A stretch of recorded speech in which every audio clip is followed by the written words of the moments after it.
네, 여러분 안녕하세요. 복잡한 부동산 문제 저희가 또 명쾌하게 슬라이드로 정리해드려야죠. 오늘 다룰 주제는요. 진짜 많은 분들이 궁금해하시는 바로 대지권 미등기입니다. 이거 딱 들으면 문제처럼 보이는데 과연 그럴까요? 어쩌면 이게 숨겨진 기회일 수도 있거든요. 자, 한번 상상해 보세요. 진짜 치열한 경쟁을 뚫고 드디어 경매에서 아파트를 딱 낙찰받았습니다. 너무 좋죠? 그런데 등기부를 딱 열어봤는데 건물은 내 이름으로 되어 있는데 아니, 제일 중요한 땅에 대한 등기가 빠져 있는 거예요. 와, 이거 정말 눈앞이 캄캄해지는 상황이죠. 도대체 뭘 어떻게 해야 할까요? 바로 이런 상황을 두고 우리가 대지권 미등기라고 부르는 겁니다. 이게 뭐냐면 정말 쉽게 말해서요. 아파트 건물 자체는 내 것이 맞는데 그 건물이 떡하니 서 있는 땅 있잖아요. 그 땅의 내목, 그러니까 내 지분에 대한 공식적인 서류 작업, 즉 등기가 아직 안 끝난 상태를 말하는 거죠.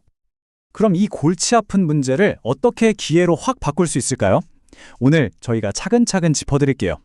먼저 낙찰받고 막막한 그 심정부터 시작해서 여러분이 이미 법적으로 어떤 권리를 가졌는지, 그리고 이걸 어떻게 해결하고 비용은 얼마나 드는지, 마지막으로 전문가의 꿀팁까지 깔끔하게 정리해드리겠습니다. 자, 첫 번째 파트입니다. 낙찰자의 문제. 이게 사실 우리나라 부동산 경매하다 보면요. 심심찮게 마주치는 일종의 허들이에요. 장애물 같은 거죠. 근데 너무 걱정부터 하실 필요는 없습니다. 왜냐면 이 분야 25년 경력의 전문가가 뭐라고 하냐면요. 이런 물건은 권리 분석상 큰 문제 없고 오히려 안전한 대지권 미등기 물건이다 라고 딱 잘라 말하거든요. 이게 무슨 말이겠어요? 겉으로 보기엔 문제처럼 보이니까 오히려 경쟁자들 피하는 거예요. 그러니까 우리에겐 기회가 될 수 있다는 거죠. 두 번째 파트로 넘어가 볼까요? 여러분의 법적 권리, 그러니까 왜 여러분이 이미 그 땅의 주인인지에 대한 이야기입니다. 혹시 알고 계셨나요? 등기만 안 됐을 뿐이지 여러분은 이미 그 땅에 대한 권리를 가지고 있다는 사실을요. 여기서 진짜 중요한 사실이 하나 나옵니다. 경매 물건 나올 때 감정평가서 보시잖아요? 그걸 자세히 들여다보면요. 보통 건물 가치 따로, 토지 가치 따로 이렇게 가치 평가가 되어서 총액이 나와요. 이게 뭘 의미하겠어요? 그렇죠. 여러분이 낙찰 받으려고 낸 그 돈에 이미 땅값이 다 포함되어 있다는 아주 명백한 증거인 셈입니다. 그래서 핵심은 바로 이거예요. 여러분은 이미 대지 사용권이라는 아주 중요한 법적 권리를 손에 쥐인 상태라는 겁니다. 이 대지 사용권이 뭐냐면 아파트 같은 집합 건물 주인이 그 건물이 깔고 앉은 땅을 당연히 쓸 수 있는 권리거든요. 그러니까 서류 정리, 즉 등기가 아직 안 끝났다고 해도 여러분이 경매 잔금을 딱 완납하는 그 순간 이 권리는 법적으로 이미 여러분의 것이 된 겁니다. 그리고 이건 그냥 제 주장이 아니라 대한민국 대법원 판례가 아주 확실하게 보장해주고 있는 내용입니다. 대법원에서 뭐라고 했냐면 아주 특별한 경우가 아니면 아파트 한 채를 산 사람은 당연히 그 땅을 쓸 권리도 같이 가져가는 거다라고 못을 박아놨어요. 그러니까 법적으로 여러분의 권리는 이미 탄탄하게 보호받고 있다 이 말입니다. 자, 이제 법적으로 내 권리가 있다는 건 확실히 알았어요. 그럼 이제 이걸 어떻게 서류상으로도 완벽한 내 것으로 만드느냐? 그 구체적인 해결 방법을 한번 알아보죠. 해결 방법은요, 생각보다 간단할 수 있습니다. 크게 보면 딱 두 가지 길이에요. 첫 번째는 원래 집을 지어서 팔았던 사람하고 좋게 이야기해서 해결하는 거고요. 만약 그게 잘 안 되면 그때 법적인 절차로 넘어가는 거죠. 첫 번째 방법, 이게 제일 좋은 시나리오죠. 아파트를 맨 처음 지었던 건축주나 조합 같은 곳을 찾아서 연락을 하는 거예요. 만약에 이분들이 그러시냐고 협조를 잘 해주면 그냥 대지권 변경 등기 신청서 하나 내는 걸로 아주 간단하게 문제가 해결될 수 있습니다. 하지만 현실은 좀 다르죠. 분양회사가 아예 없어졌거나 연락이 돼도 협조를 안 해주는 경우가 훨씬 많을 거예요. 그럴 땐 어쩔 수 없이 두 번째 길, 그러니까 법의 힘을 빌려야 합니다. 지금 소유자인 여러분이 맨 처음 분양했던 사람을 상대로 등기 절차 이행하라는 소송을 거는 거죠. 다행인 건 대법원 판례 덕분에 중간에 주인이 몇 번 바뀌었어도 지금 주인인 여러분이 맨 처음 분양자한테 바로 다이렉트로 소송을 걸 수 있다는 점이에요. 이게 아주 중요합니다. 자, 그럼 이제 아주 현실적인 문제로 넘어가 보겠습니다.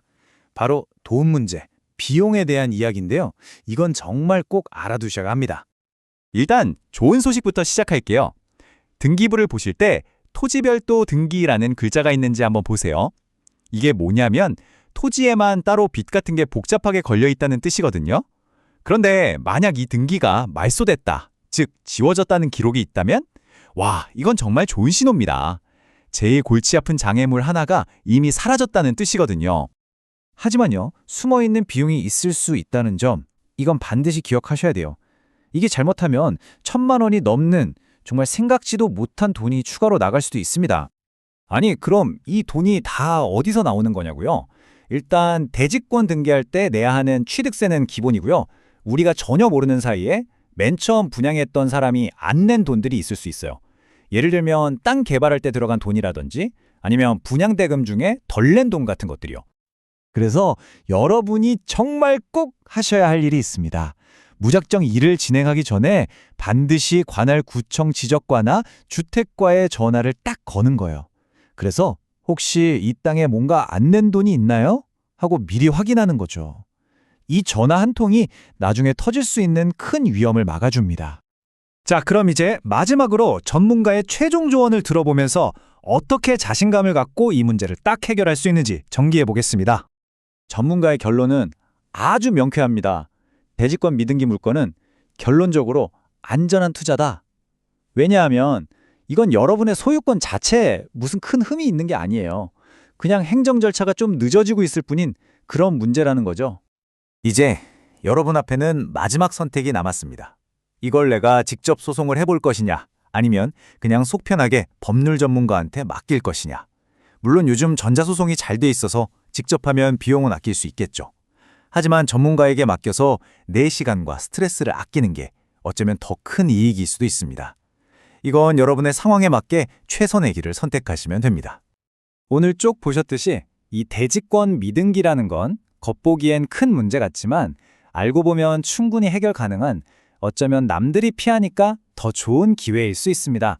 그렇다면 말이죠, 우리가 아직 잘 모르는 부동산의 또 다른 복잡한 문제들 속에는 사실 어떤 숨겨진 기회들이 기다리고 있을까요?